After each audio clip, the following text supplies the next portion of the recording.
Hello साथियों, कैसे हैं आप सभी। उम्मीद करता हूं आप बेहतर होंगे और अपनी पढ़ाई पे 100% एफर्ट लगा रहे होंगे। उत्तर प्रदेश पुलिस कांस्टेबल का एग्ज़ाम 11 फरवरी से है, जिसके लिए मैं डेली दोपहर 2 बजे आपके लिए जो है जीके की क्लास लेकर के आ रहा हूं और डेली रात 8 बजे मैथ की क्लास आपके इसी इम्बोल्डन कोचिंग सेंटर के चैनल पर चल रही है। तो आप जितने भी साथी तैयारी कर रहे हैं, आपके दोस्त, आपके घर में छोटे भाई, बड़े भाई, बहन, उन सबको इस क्लास को शेयर कर देना और हमारा सपोर्ट करना। हम आपको बेहतर कंटेंट दे रहे हैं और देते रहेंगे। तो आइए फिर हम कल के बारे में चर्चा करते हैं। जो कल हमने लास्ट में कराया था कि दादर नगर हवेली को आज़ादी मिली थी 1954 में और 7 साल बाद 10वां संविधान संशोधन 1961 में हुआ था और उसके बाद हमने क्या किया था, उसे भारत में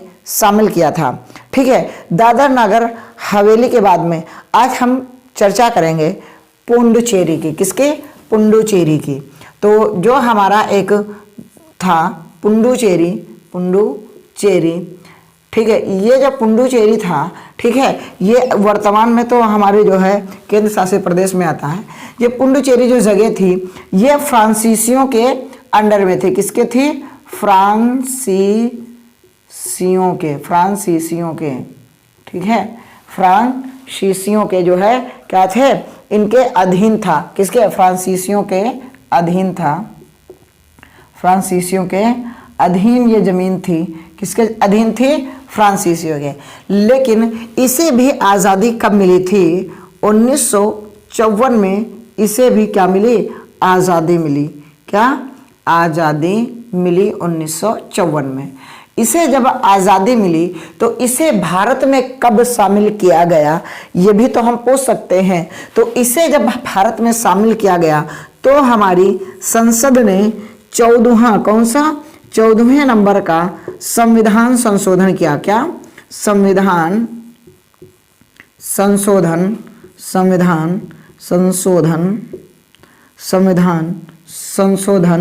1962 में किया और इस संविधान संशोधन के बाद इसे भारत में शामिल कर लिया गया। क्या किया गया? इसे भारत में शामिल कर लिया गया।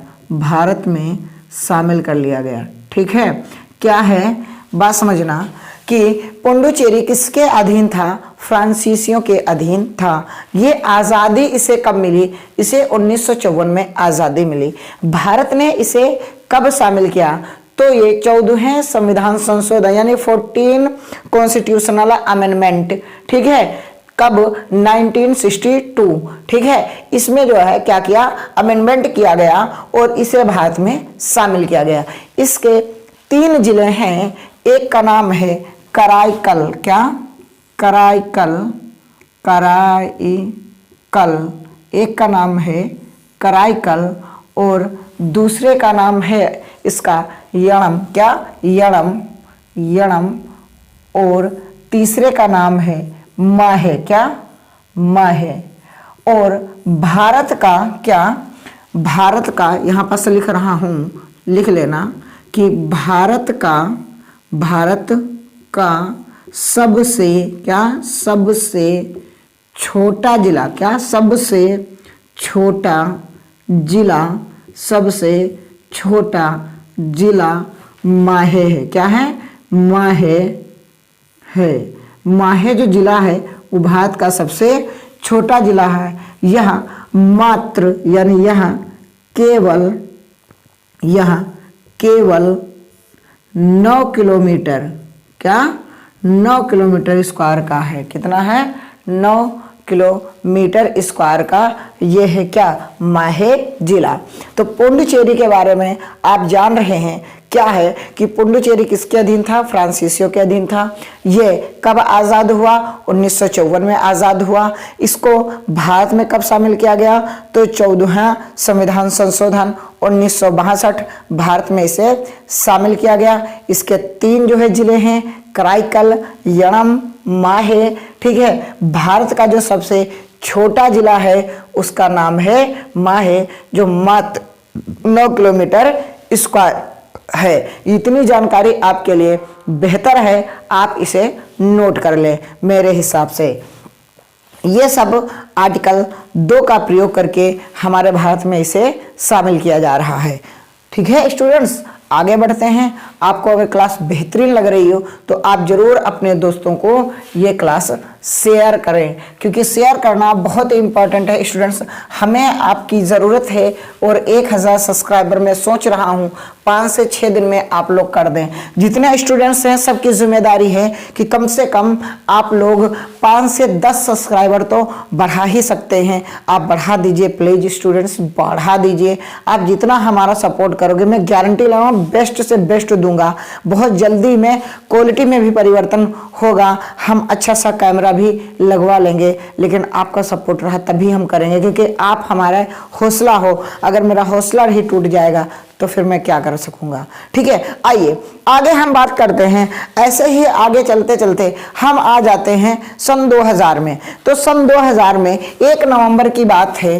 क्या सन 2000 1 नवंबर, क्या 1 नवंबर सन 2000 यहाँ पे बात आती है। और एक हमारा राज्य है इस समय प्रेजेंट टाइम, जिसका हम नाम लेते हैं मध्य प्रदेश। क्या मध्य प्रदेश। मध्य प्रदेश एक राज्य है। कभी ये बहुत बड़ा राज्य हुआ करता था, लेकिन क्या हुआ 1 नवंबर 2000 में क्या हुआ, मध्य प्रदेश से एक और प्रदेश निकला, एक और राज्य निकला, जिसका नाम है छत्तीसगढ़। क्या छत्तीसगढ़। ठीक है, छत्तीसगढ़ किससे अलग हुआ, मध्य प्रदेश से छत्तीसगढ़ अलग हुआ। और अगर मैं पूछूं छत्तीसगढ़ कब जो है मध्य प्रदेश से अलग हुआ, तो आप ये कहोगे कि 1 नवंबर सन 2000 में मध्य प्रदेश से छत्तीसगढ़ अलग हुआ। या आपसे ये क्वेश्चन पूछ सकता है कि छत्तीसगढ़ किस राज्य से अलग हुआ, तो छत्तीसगढ़ मध्य प्रदेश राज्य से अलग हुआ। छत्तीसगढ़ की वर्तमान में अगर मैं बात करूं तो इसकी राजधानी रायपुर है। क्या है, रायपुर। छत्तीसगढ़ की राजधानी रायपुर है। क्या है, रायपुर। आगे हम बात करते हैं एक और हमारा जो है राज्य था जो टूट करके अलग बना, जिसमें हम सब रह रहे हैं। 9 नवंबर की बात है। कितनी, 9 नवंबर की बात है, सन 2000 की ही बात है। और हम उत्तर प्रदेश वाले हैं। तो उत्तर प्रदेश जो आज हम देख रहे हैं, उत्तर प्रदेश, ये कभी बहुत बड़ा हुआ करता था। ठीक है, बहुत बड़ा प्रदेश हुआ करता था। इससे क्या हुआ कि इससे एक और राज्य टूटा, जिसका नाम है उत्तराखंड। क्या, उत्तराखंड। उत्तराखंड। क्या है, उत्तराखंड। अच्छा, अगर मैं मध्य प्रदेश के राज्य है और इसकी कैपिटल की बात करूं तो इसकी कैपिटल है भोपाल, यानी कि इसकी राजधानी है भोपाल। ठीक है, अब बात करूं उत्तराखंड, तो उत्तराखंड क्या है आपका 9 नवंबर 2000 में उत्तर प्रदेश से अलग हुआ। मैं अपने उत्तर प्रदेश की अगर राज्य की बात करूं तो उत्तर प्रदेश राज्य की जो राजधानी है वो लखनऊ है। लखनऊ किस नदी के किनारे बसा हुआ शहर है, तो यह गोमती, क्या गोमती नदी के किनारे बसा हुआ शहर है। किसे, गोमती नदी के किनारे बसा हुआ शहर है। अगर मैं ये बात करूं कि लखनऊ में और क्या फेमस है जो पूछ लिया जाएगा एग्जाम में, तो उत्तर प्रदेश पुलिस कांस्टेबल का एग्जाम है तो पूछ लेगा कि बड़ा इमामबाड़ा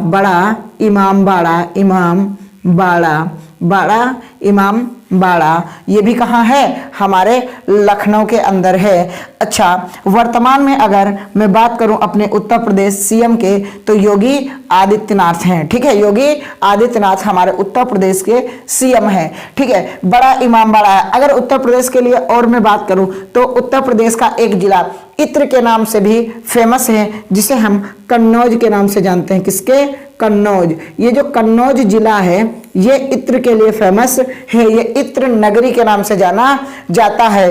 और पीठे के लिए हमारा जिला आगरा जाना जाता है। क्या जाना जाता है, आगरा। क्या, आगरा हमारा किसके लिए जाना जाता है?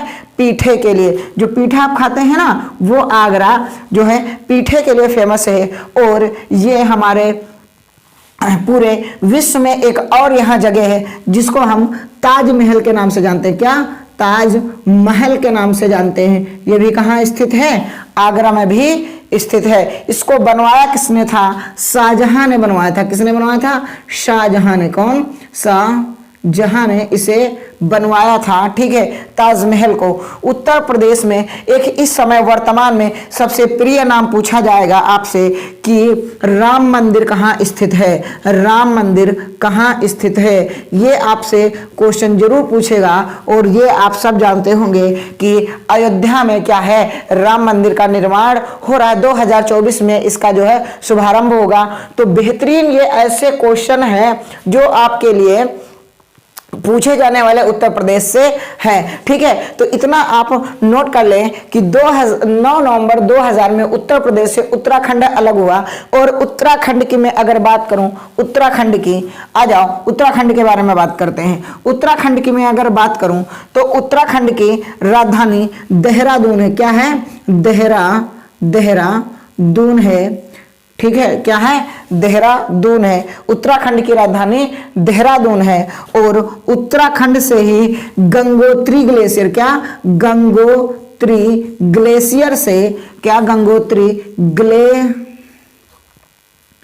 ग्लेशियर से, ठीक है, गंगा का उद्गम होता है। क्या? गंगा का उद्गम होता है। गंगा का उद्गम होता है। गंगा का उद्गम होता है। और उत्तराखंड को ही, क्या? उत्तराखंड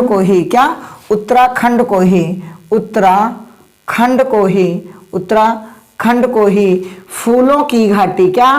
फूलों की घाटी कहा जाता है। उत्तराखंड को ही क्या कहा जाता है? फूलों की घाटी कहा जाता है। ठीक है, ये उत्तराखंड के लिए इंपॉर्टेंट कुछ फैक्ट हैं जो मैंने आपको बता दिया। आप जरूर नोट डाउन करिए। आपको बेहतरीन क्लास दी जा रही है। मैं फिर कह रहा हूं कि आप बेहतर की तलाश में बेहतरीन को ना जाने दें। मैं आपको सिलेक्शन दिला कर रहूंगा, ये मेरा आपसे वादा है। बस आप सपोर्ट करें, मैं कंटेंट देने के लिए आपके लिए रेडी हूं। आप बस इसे पढ़ें, लिखें, नोट डाउन करें, रिवीजन करें। स्टूडेंट्स, जो समझ में आए कमेंट बॉक्स में कमेंट करें, लाइक करें वीडियो को। मैं बिल्कुल तैयार हूं आपके सिलेक्शन के लिए। अगर कंटेंट में कहीं कमी हो तो बिल्कुल वीडियो को डिसलाइक करें और कमेंट में लिखें कि सर आपकी ये कमी रही है। पढ़ाने में कोई कमी नहीं छोड़ूंगा। बस आप अपने आप में भरोसा रखें कि आप अपना सिलेक्शन लेंगे। अपने फिजिकल की भी तैयारी करते रहें ताकि इसमें फिजिकल भी होना है। मैं आपको सब कुछ याद दिलाता चलूंगा जो आपके एग्जाम के लिए बहुत ही महत्वपूर्ण है। इसके बाद में मैं अगले राज्य की बात करूंगा। ठीक है, अगला राज्य मैं 15 नवंबर की बात करूंगा। 15 नवंबर की कब? 2000 में। क्या? 15 नवंबर 2000। ये जो डेट है ना, ये बबुआ हो कि बिहार के, क्या? बिहार एक राज्य जो इस समय है, इससे एक और राज्य का क्या हुआ है? और एक राज्य यहां से टूटा है जिसका नाम है झारखंड। क्या? झारखंड। क्या? झारखंड। क्या? झारखंड। ठीक है, झारखंड। तो झारखंड की राजधानी रांची है। क्या है इसकी राजधानी? रांची है। क्या है इसकी राजधानी? रांची है। और आपको बता दूं, ये कर्क रेखा, क्या? ये कर्क रेखा पर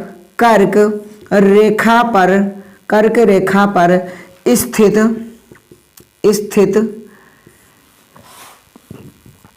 एक राजधानी है।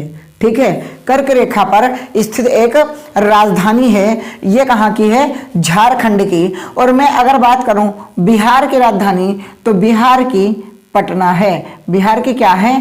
पटना है। पटना किस नदी के किनारे स्थित है? तो पटना गंगा नदी के किनारे स्थित है। बेहतरीन कॉन्सेप्ट स्टूडेंट्स आपको पढ़ा रहा हूं। पटना के अगर मैं बात करूं, यहाँ के सीएम कौन है? तो नीतीश कुमार हैं। कौन है? नीतीश कुमार हैं। नीतीश कुमार यहाँ के सीएम हैं। ठीक है, क्या है? नीतीश कुमार यहाँ के सीएम है। तो क्या हुआ, 14 नवंबर 2000 में बिहार से क्या हुआ, झारखंड अलग हुआ। बेहतर स्टूडेंट्स, यही आपके लिए कंटेंट है, जैसे कि आपको अपना बेहतरीन लगे वहां से आप पढ़ें, लेकिन मैं फिर कह रहा हूं कि आपको इससे बेहतर कंटेंट नहीं मिलेगा। यूट्यूब पे आप पेड कोर्स भी देंगे तब भी शायद इतना ना पढ़ाया जाए। क्यों? क्योंकि वहां आपको एक तरफ से पूरी बुक ही पढ़ा दी जाती है। कहते हैं हाँ मैं आपको कंटेंट दे रहा हूं। कंटेंट का मतलब ये है कि एग्जाम में क्या पूछा जाएगा, आप कम पढ़ करके सिलेक्शन कैसे लेंगे, ये है कोचिंग का मतलब। आज कोचिंग का मतलब ये है ही नहीं, कोचिंग में बस दे दो जो भी है सब पढ़ा दो। बुक अगर पूरी ही बुक पढ़नी होती तो बच्चा अपने आप पढ़ लेता। तो एग्जाम में क्या पढ़ना है, जो एग्जाम में आएगा, एग्जाम से रिलेटेड और अपने सिलेबस से रिलेटेड हमें पढ़ना है, बाकी हमें सब कुछ छोड़ देना है। राइट, आगे देखो, एक और नाम याद है विलय पत्र चलाया था सरदार वल्लभ भाई पटेल ने, और हैदराबाद क्या हुआ था, पुलिस कार्रवाई यानी सैन्य कार्रवाई, जिसे हमने ऑपरेशन पोलो दिया था। तो कभी हैदराबाद एक राज्य हुआ करता था, है ना। तो हैदराबाद को जो हमने मिलाया था, उसके बाद में क्या हुआ, आंध्र प्रदेश नाम पड़ा था। आंध्र प्रदेश को आइए बात करते हैं। आंध्र प्रदेश क्या है, आंध्र प्रदेश। आंध्र प्रदेश का भी एक बहुत बड़ा राज्य हुआ करता था, लेकिन वर्तमान समय में क्या है, इसे भी दो भागों में बांट दिया गया है। इससे एक राज्य और बना है जिसका नाम है तेलंगाना। क्या है, तेलंगाना। ये सर कब अलग हुआ, ये बात करेंगे तो 2 जून, क्या बात करेंगे तो 2 जून 2014 की। 2 जून 2014 में क्या हुआ कि आंध्र प्रदेश से तेलंगाना अलग हो गया। तेलंगाना की वर्तमान में अगर मैं बात करूं तो तेलंगाना की आज भी राजधानी क्या है, आंध्र प्रदेश की राजधानी क्या है, हैदराबाद। तो इसकी आज भी क्या है, हैदराबाद। क्या, हैदराबाद इसकी क्या है, राजधानी है, और इसकी भी राजधानी क्या है, हैदराबाद है। क्या है, हैदराबाद ही है। लेकिन प्रस्तावित है 2024 से इसकी जो है नई, क्या इसकी नई राजधानी जो हो जाएगी, नई राजधानी जो हो जाएगी, उसका नाम है अमरावती। क्या है, अमरावती। क्या है, अमरावती। किसकी, आंध्र प्रदेश की नई राजधानी अमरावती है। ठीक है, ये कब अलग हुआ, तेलंगाना 2 जून 2014 में आंध्र प्रदेश से अलग हुआ। प्रेजेंट टाइम आंध्र प्रदेश भी हैदराबाद जो है कैपिटल है और तेलंगाना है, लेकिन 2024 में क्या हो जाएगा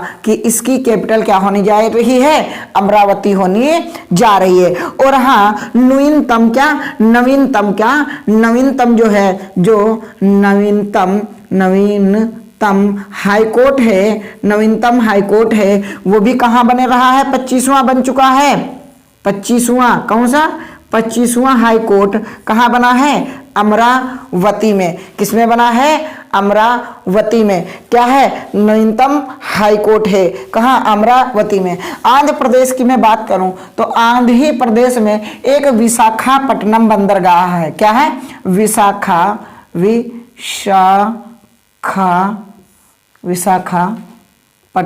विशाखापट्टनम बंदरगाह। क्या है, बंदरगाह, विशाखापट्टनम बंदरगाह, जो भारत का सबसे गहरा बंदरगाह है आंध्र प्रदेश के अंदर। ठीक है, और आंध्र प्रदेश में, ठीक है, आंध्र प्रदेश में विशाखापट्टनम जो बंदरगाह है, ये सबसे गहरा बंदरगाह है। ठीक है, और नवीनतम हाईकोर्ट कहाँ बना है, आंध्र प्रदेश के अंदर ही बना है, अमरावती। क्या है, इसकी क्या होने जा रही है, इसकी राजधानी होने जा रही है। तो ये था हमारे भारत में राज्यों के निर्माण से संबंधित कुछ आपके जानकारी, आपके संविधान के अकॉर्डिंग। ठीक है, अब मैं चलता हूँ अगला संविधान का भाग 2 की तरफ। अगर स्टूडेंट्स आपको क्लास बेहतरीन लग रही हो तो बिल्कुल आप अपनी जानकारी हमें जरूर कमेंट बॉक्स में साझा करें कि आपको क्लास कैसी लग रही है। कमेंट बॉक्स जितना ज़्यादा भरा होगा हम समझ जाएंगे कि आपको क्लास बेहतरीन लग रही है। अब बात करते हैं हम संविधान के भाग 2 की। संविधान का भाग 2, क्या, संविधान का भाग 2, संविधान का भाग 2। संविधान के भाग 2 की अगर मैं बात करूं तो इसमें अनुच्छेद क्या, इसमें अनुच्छेद क्या आएंगे, 5 से 11, 5 से 11 अनुच्छेद आएंगे और ये बात करेगा हमारी नागरिकता के बारे में। किसके बारे में, हमारी नागरिकता के बारे में ये बात करने वाला है। तो नागरिकता हम अपने देश में, भारत की अगर मैं बात करूं तो भारत में आप नागरिकता 5 प्रकार से प्राप्त कर सकते हैं। क्या, भारत में क्या, भारत में नागरिकता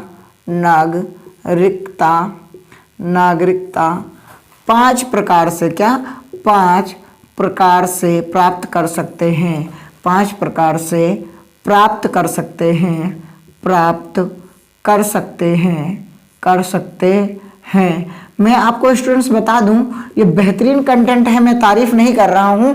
आप कहीं भी प्रीवियस ईयर पेपर उठा करके देख लेना, ये वास्तविकता है और वास्तविकता को एक टीचर ना बताएगा तो और कौन बताएगा। ठीक है स्टूडेंट्स, तो आपको पहला जो नाम है वो आप जन्म से, कैसे, जन्म से, मतलब आपका अगर जन्म भारत में हुआ है, ठीक है, और आपके माता पिता भारतीय थे तो आपको स्वतः ही क्या है, आपको भारत की नागरिकता मिल जाएगी। क्या, भारत की नागरिकता मिल जाएगी वंश के आधार पर। किसे, वंश के आधार पर, आपका वंश क्या है उसके आधार पर अगर आप चाहेंगे तो आपको क्या मिलेगी, आपको भारत की नागरिकता मिल जाएगी। और अगर आप ऐसे नहीं चाह रहे हैं तो पंजीकरण एक व्यवस्था है। क्या, पंजीकरण, क्या, पंजीकरण, क्या, पंजीकरण प्रक्रिया से, पंजीकरण प्रक्रिया द्वारा आप क्या कर सकते हैं, भारत में क्या कर सकते हैं, आप भारत में नागरिकता प्राप्त कर सकते हैं। किसके द्वारा, और इसके लिए पंजीकरण के द्वारा क्या होता है कि कोई अगर विदेशी है, क्या, कोई अगर विदेशी है, क्या, कोई अगर विदेशी है और हमारे प्यारे भारत की, हमारे वतन में वो नागरिकता लेना चाहता है तो वो 7 साल, क्या, 7 साल शांतिपूर्व, क्या, शांतिपूर्वक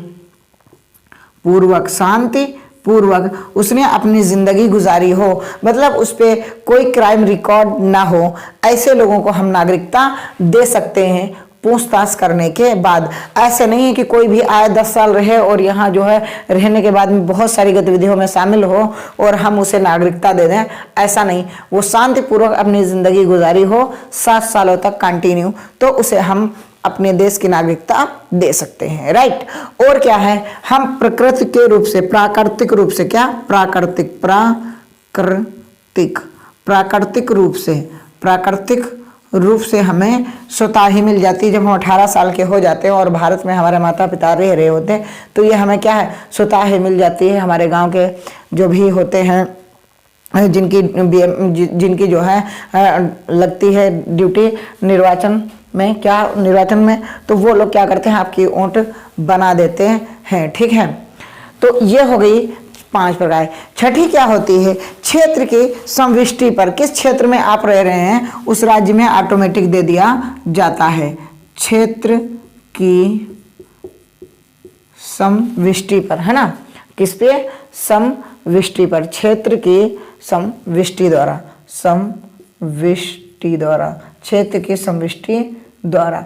इन पांच प्रकार से आप क्या कर सकते हैं, आप भारत की नागरिकता ले सकते हैं। इसका मतलब ये है कि इस क्षेत्र की समष्टि का मतलब ये है कि भारत में आप कोई जमीन या खरीद रहे हैं और वहीं आप रहने लगे हैं, किसी महिला से शादी कर लिए हैं या किसी महिला ने शादी दूसरे देश से किए थे और वो दूसरे देश का नागरिक यहाँ आकर के क्या कर रहा है, जमीन वगैरह क्षेत्र वगैरह अधिग्रहण कर लिया है, रहने लगा है आराम से शांतिपूर्वक, तो क्या है, तब भी उसे नागरिकता हम दे देंगे। ठीक है, तो ये तो था नागरिकता प्राप्त करने के प्रकार। अब बात करेंगे हम नागरिकता कैसे आपकी खत्म हो सकती है। तो नागरिकता समाप्ति होगी, जो नागरिकता समाप्त करने के प्रावधान हमारे यहाँ 3 प्रकार के हैं। क्या, नागरिकता, क्या, नागरिकता नागरिकता समाप्त होने के 3 मुख्य आधार हैं। 3 मुख्य आधार हैं। ठीक है, वही पढ़ा रहा हूं जो आपके एग्जाम में आए, बाकी बवाल वगैरह नहीं पढ़ा रहा हूं, क्योंकि आपको सिलेक्शन लेना समय कम है, तो आप वही पढ़ें जो आपके एग्जाम में आएगा। एक तो स्वेच्छा से त्याग देना, यानी कि खुद ही त्यागना, खुद ही त्याग देना, खुद ही त्याग देना। खुद ही त्याग देने का मतलब ये है, जैसे कि आप पढ़े लिखे, ठीक है, बड़े हुए और किसी विदेश में आप पढ़ने लगे और वहीं आपको जॉब मिल गई, क्या वहीं आपको जॉब मिल गई, और आपको लगता था कि इस जॉब के साथ में इस देश के बहुत सारे अधिकार होंगे, वो भी हमें मिलने चाहिए, और आपने क्या किया, आप वहीं बस गए, वहीं रहने लगे और कह दिया कि अब भारत में हम नहीं आएंगे। क्यों? क्योंकि आप यहाँ की नागरिकता आप अगर ग्रहण कर रहे हैं तो यहाँ की आपको नागरिकता त्यागनी होगी, तो आप खुद ही यहाँ की नागरिकता त्याग देंगे और दूसरे देश की आप नागरिकता ले लेंगे, तब आपकी नागरिकता भारत में समाप्त हो सकती है। दूसरी क्या है? दूसरी है आपकी बर्खास्तगी। क्या है? बर्खास्तगी। बर्खास्तगी के द्वारा क्या है, आपकी जो है क्या है, आपकी नागरिकता समाप्त की जा सकती है बर्खास्तगी के द्वारा। जैसे कि हम किसी दूसरे देश के क्या है नागरिकता ले लें तो और यहाँ ना बताएं, और हमारे भारत ने तब भी तुम्हें क्या करेगा, तुम्हें यहाँ से बर्खास्त कर देगा, बर्खास्त कर देगा। ठीक है, क्यों? क्योंकि आप यहाँ पास जो है दूसरे देश के आप अगर नागरिकता ले रखे हैं तो हमारे देश की आपकी कोई ज़रूरत नहीं है, आपने त्यागी नहीं, ठीक है, स्वयं से त्यागी नहीं, और आपने दूसरे देश की ले रखी नागरिकता और हमारे देश को पता चला तो हमारा देश बर्दाश्त नहीं करेगा, कहेगा आप जाइए, हमारे मुल्क में आपकी कोई ज़रूरत नहीं है, आपको निकाल दिया जाएगा नागरिकता से। आप फिर जब भारत में आएंगे तो आपको भारत के जो रूल हैं, आपको वीज़ा वगैरह बनवा करके भारत में आना होगा। राइट, अगला है आपको वंचित करने से। क्या? वंचित करने से। कैसे? वंचित। क्या? वंचित। वंचित करने से। वंचित करने से यानी वंचित द्वारा कैसे सर? जैसे कि आप बिना बताए भारत से क्या है 7 साल तक आप गायब रहें, ठीक है, 7 साल भारत में आपकी एंट्री ही ना हो, तो भारत में स्वतः ही आपको क्या कर दिया जाएगा, आपको नागरिकता से हटा दिया जाएगा। दूसरी बात क्या है कि आपके के ऊपर देशद्रोही जैसे आपके क्या हो, आपके ऊपर लग जाए आरोप, तब भी आपकी क्या होगी, आपकी नागरिकता समाप्त हो जाएगी। ठीक है, तो ये रही आज की क्लास। कल से हम पढ़ने वाले हैं मौलिक अधिकार। क्या पढ़ेंगे? मौलिक अधिकार। क्या पढ़ेंगे? मौलिक अधिकार। मौलिक अधिकार जो हमारे आर्टिकल होंगे 12 से 35 के बीच आर्टिकल होंगे, इन आर्टिकलों पर हम विशेष चर्चा करेंगे। तो आप जरूर आइएगा, डेली दोपहर 2 बजे आपको बेस्ट कंटेंट दिया जा रहा है, साथ में स्टैटिस्टिक्स जीके भी हम इंक्लूड करने वाले हैं। तो आप बिल्कुल घबराए नहीं, आपके लिए बेस्ट कंटेंट दिया जा रहा है। यूपीपी में आपका सिलेक्शन होना तय है।